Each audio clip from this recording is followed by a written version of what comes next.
आज हम इस वीडियो में देखेंगे क्रमांगत या लगातार संख्याओं का योग। क्रमांगत या लगातार संख्याओं का योग, या ऐसे बोल सकते हैं सीरीज या श्रेणी, एक श्रेणी का योग। अब देखेंगे पहला क्वेश्चन, क्वेश्चन नंबर 1।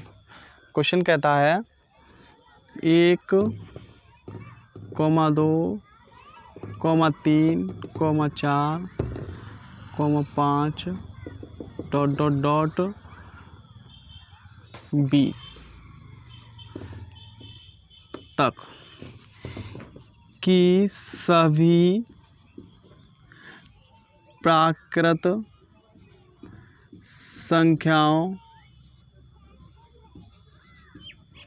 संख्याओं का योग क्या होगा। क्वेश्चन कहता है कि 1, 2, 3, 4 यानी कि 1 से लेकर 20 तक की सभी प्राकृतिक संख्याओं का योग क्या होगा। तो देखते हैं कैसे निकालते हैं। तो हमें देखना है कि प्राकृतिक संख्या पहले तो लगातार है, ठीक है। जब लगातार हैं तो इसका मतलब है, हमें मतलब है 20 से, ठीक है। यानी कि 1 से लेकर के 20 तक की सभी संख्याओं का योग हमें निकालना है। तो वो हम कैसे निकालेंगे, तो वो हम इस तरह निकालेंगे। कितनी संख्या हैगी 1 से लेकर 20 तक? 20 संख्या हो गई। 20 संख्याओं में 1 जोड़ के लिखेंगे, एक फालतू, कितना हो गया? 21 हो गए। और इसको कर देना है फिर आधा, यानी कि जितनी संख्याएं उनको लिखना है और उसमें एक बढ़ाकर लिखना है और उनका करना है आधा। तो अब 2 से काटेंगे 10 और इसका गुणा करेंगे तो कितना हो गया?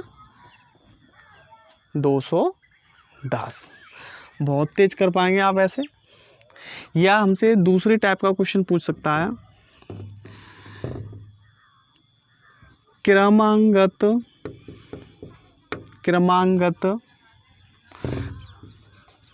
प्राकृत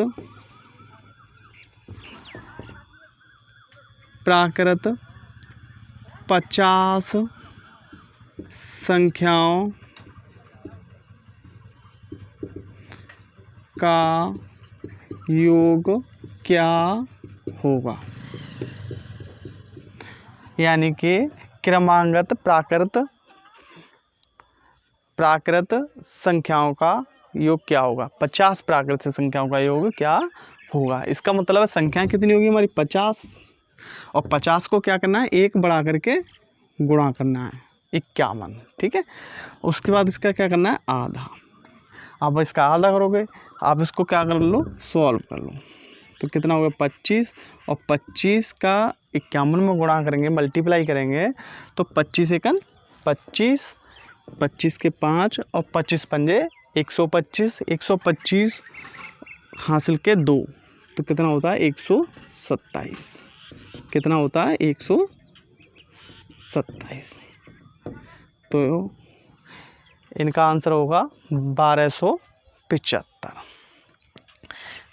इसी तरह अब हम अगली संख्या और देखेंगे और क्वेश्चनों को किस तरह हमसे पूछता है, किस तरह हमसे क्वेश्चन करता है वो, और नए क्वेश्चनों को देखेंगे। अब हम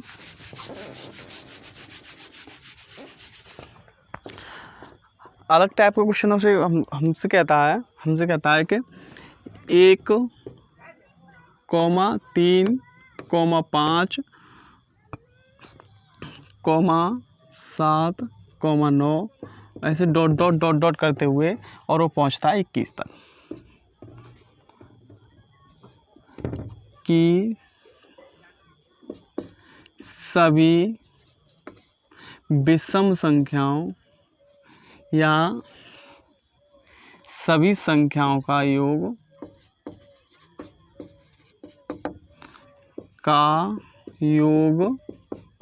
क्या होगा।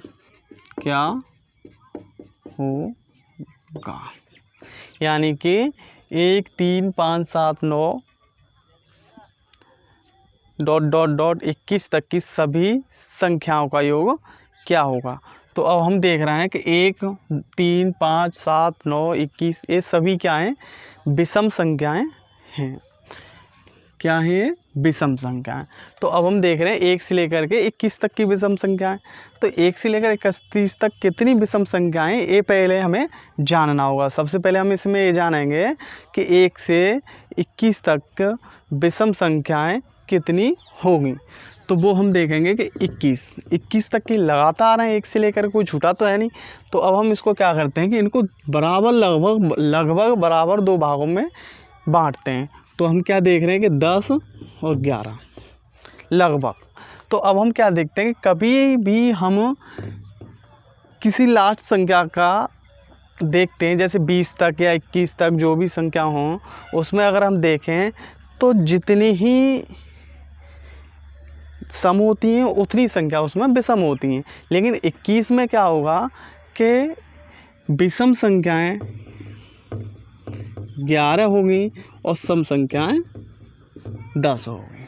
यानी कि 1 से लेकर 21 तक संख्याओं में 10 संख्याएं विषम होगी और 11 संख्याएं विषम, 10 संख्याएं सम होगी और 11 संख्याएं विषम होंगी।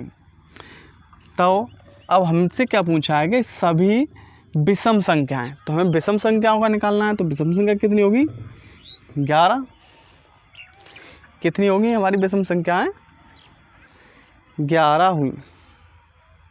ठीक है, तो 11 हुई तो हम इसका क्या करेंगे कि उनका उतने में ही गुणा कर देते हैं। कभी भी किन्हीं लगातार विषम संख्याओं का योग जब हमें निकालना हो तो जितनी संख्याएं हैं उन्हीं संख्याओं का उसी संख्या का वर्ग कर देते हैं, ऐसे बोल सकते हैं आप। या हम कह सकते हैं कि उसी संख्या का क्या करते हैं? वर्ग कर देते हैं। तो हमें क्या प्राप्त होगा? उनका योग प्राप्त हो जाएगा। कितना हुआ 11 का वर्ग? 121 हुआ हमारा, 121। ऐसे ही और देखते हैं हम। दूसरा क्वेश्चन कहता है हमसे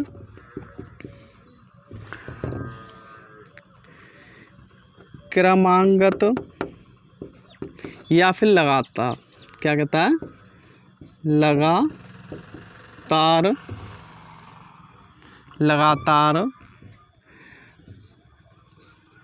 प्राकृत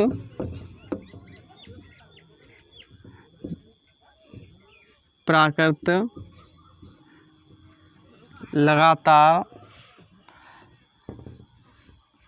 हमसे कहता है क्रमांगत लगातार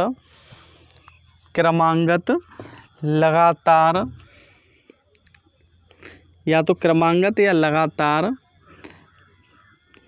20 विषम संख्याओं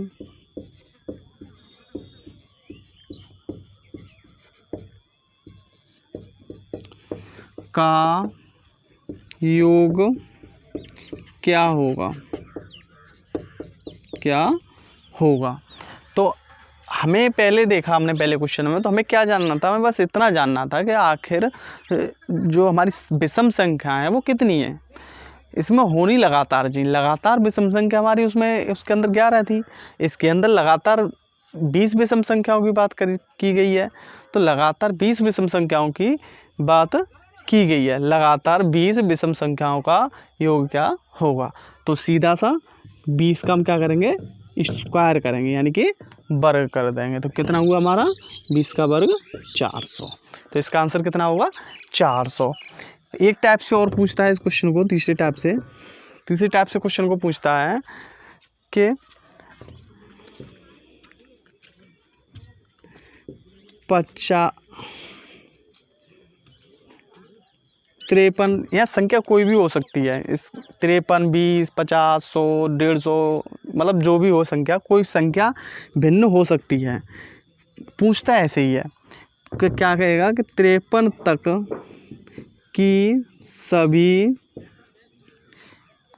तक की सभी विषम संख्याओं का योग क्या होगा? विषम संख्याओं का योग क्या होगा? सभी विषम संख्याओं का योग क्या होगा? तो उसके लिए हमें क्या करना है? हमें पता करना है कि 53 तक कितनी सम है कितनी विषम है।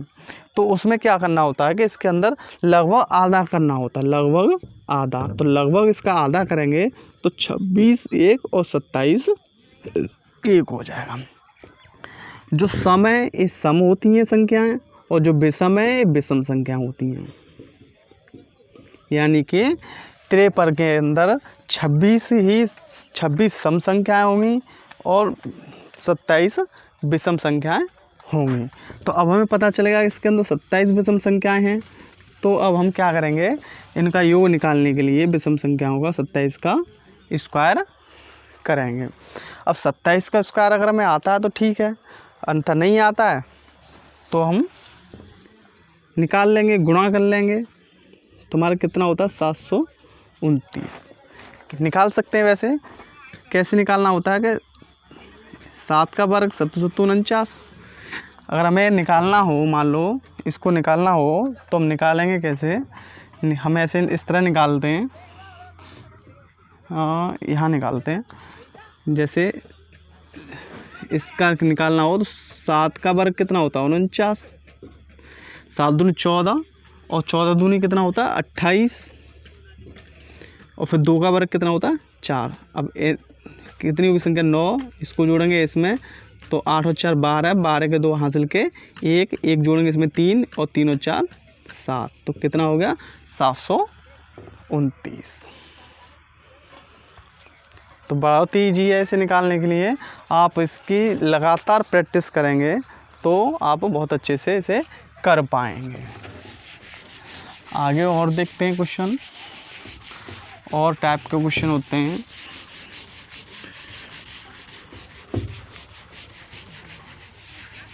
तीसरे टाइप के क्वेश्चन देखते हैं। तीसरे टाइप के क्वेश्चन में क्या होता है कि इस टाइप के क्वेश्चनों में हमसे सम संख्याओं का योग पूछता है, लगातार सम संख्याओं का योग पूछता है। तो वो कैसे पूछेगा, पहले टाइप में पूछेगा 2 4 6 और डॉट डॉट डॉट डॉट करके पहुंच जाएगा हमारा मान लो 24 तक। कितना तक पहुंच गया 24 तक। तो हमसे कह रहा है वो 2 4 6 डॉट डॉट डॉट डॉट 24 तक की सभी संख्याओं का योग, संख्याओं का योग 2 4 6 से 24 तक, यानी कि 24 तक की सभी सम संख्याओं का योग क्या होगा। तो अब हमें कैसे पता करना है कि अगर हम 24 को अब अगर हम देखें तो 24 का लगभग क्या करना आधा। तो 24 का जब हम आधा करेंगे तो लगभग 12, यानी कि 12 ही इसमें सम होगी और 12 ही इसमें विषम संख्याएं होंगी। तो सम संख्याओं का योग कैसे करना होता है, सम संख्याओं का योग हम करते हैं कि 12 और इसके अंदर क्या करेंगे कि इसका 1 प्लस यानी कि 13। 12 और 13 का मल्टीप्लाई करने के बाद हमें इसका आंसर प्राप्त होगा।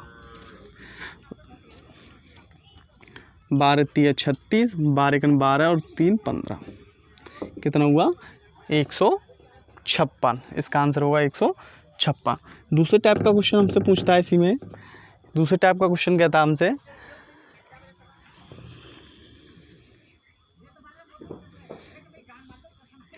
51 तक, यानी 1 से 51 तक की सभी सम संख्याओं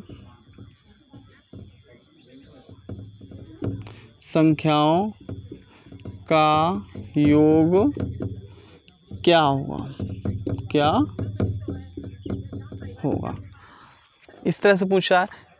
निकालने का ट्रिक एक ही है, एक ही मेथड है, इसे एक ही हिसाब से निकालते हैं। वो हम देखते हैं लास्ट अंक कितना है 51। अब 51 के अंदर लगभग आधा करेंगे इसका तो लगभग 25 और कितना होगा 26। कितना होगा 25 और 26।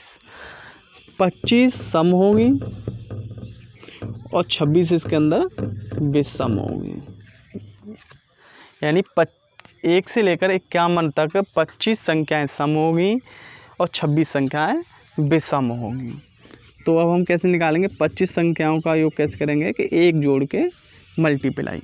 तो एक जोड़ के मल्टीप्लाई करेंगे तो 25 छिक्के 150 और 25 दूनी 50, 50 और 15 65, कितना हुआ 650। तो आप इस तरह बहुत ही इजीली, बहुत ही आसान तरीके से किन्हीं संख्याओं का, लगातार संख्याओं का योग निकाल पाएंगे। धन्यवाद।